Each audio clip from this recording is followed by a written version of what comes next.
Nous sommes en guerre. La vraie cible, c'est l'Alliance des États du Sahel. N'oubliez jamais que la France a juré qu'elle reprendrait possession du Sahel et qu'elle était prête à faire une intervention militaire directe à ciel ouvert en août 2023 pour rétablir Mohamed Bazoum au pouvoir au Niger et que le Nigeria était impliqué dans la tentative d'évasion de celui-ci quelques semaines plus tard. Ne vous laissez pas distraire par le coup d'État au Bénin.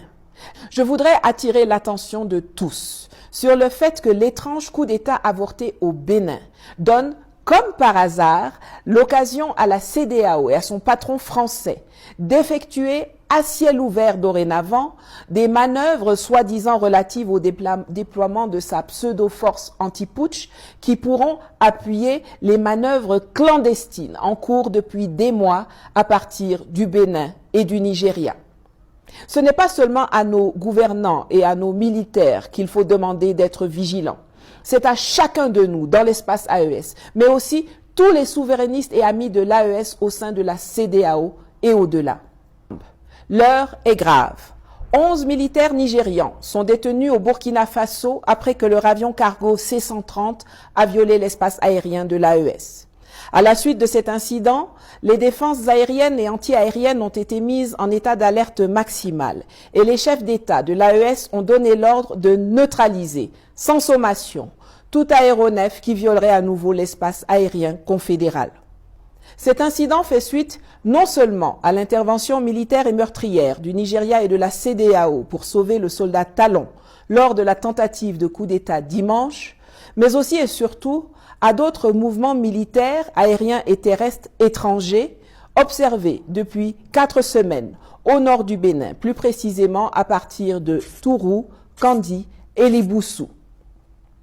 Des hélicoptères, dont 2 français et 3 au marquage indéterminé, font ainsi nuitamment des navettes incessantes vers le parc W depuis le 10 novembre, alors que, fin novembre, des douzaines de pick-up en provenance de Kandi et Liboussou et transportant du matériel et des individus de type caucasien, arabe et africain ont eux aussi convergé vers le parc W, situé dans la zone des 3 frontières Bénin, Burkina, Niger, en évitant soigneusement la ville de Malanville.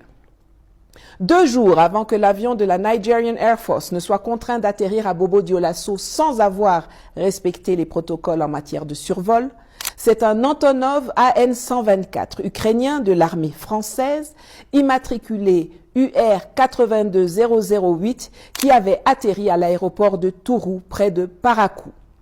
L'Antonov transporte généralement des charges très lourdes et hors gabarit, comme des chars, des hélicoptères, alors que le C-130 est surtout utilisé pour le transport et le largage des troupes. À cela s'ajoute depuis des semaines le survol incessant du parc W par des avions espions des renseignements français, capables d'écouter toutes les conversations dans les zones de survol. Toutes ces activités, sans répercussions négatives sur la présence terroriste qui pullule dans le coin, indiquent la préparation d'une opération militaire étrangère d'envergure non déclarée et organisée en direction de l'AES à partir de la zone sensible du parc W, en collaboration avec les éléments du JNIM qui ne sont absolument pas la cible de ces manœuvres. Comme je vous le répète souvent, la géographie devrait être la matière dotée du plus grand coefficient à l'école. Car pour moi, la géographie dirige l'histoire. Elle est la base de toute politique étrangère, de la géopolitique, de la stratégie militaire, de la guerre. Pour paraphraser le journaliste et analyste Robert D. Kaplan, la géographie définit le destin d'une nation plus que son idéologie. Je vous recommande d'ailleurs la lecture de son livre, La revanche de la géographie, et vous pourrez aussi aller revoir mes vidéos dans lesquelles j'ai démontré l'importance de la géographie dans la situation que nous traversons au Sahel, mais également lors des grands conflits mondiaux passés et actuels. Le cargo a quitté Lagos hier matin à 7h25 pour une destination gardée secrète. En début de vol, il a pris la direction des monts Koufé au Bénin. L'observation des cartes démontre qu'en aucune façon, si sa destination était le Bénin, il n'aurait dû arriver dans l'espace aérien burkinabé, sauf si cela était volontaire. Même s'il était allé en Côte d'Ivoire pour récupérer des hommes, comme certains essayent d'expliquer, son entrée illégale dans l'espace aérien du Faso ne se justifie pas autrement que par un acte volontaire. S'il avait un problème technique, il aurait pu se poser à Korogo ou sur toute autre piste de plus de 900 mètres nécessaire à l'atterrissage de ce type d'avion dans l'espace de la CEDEAO.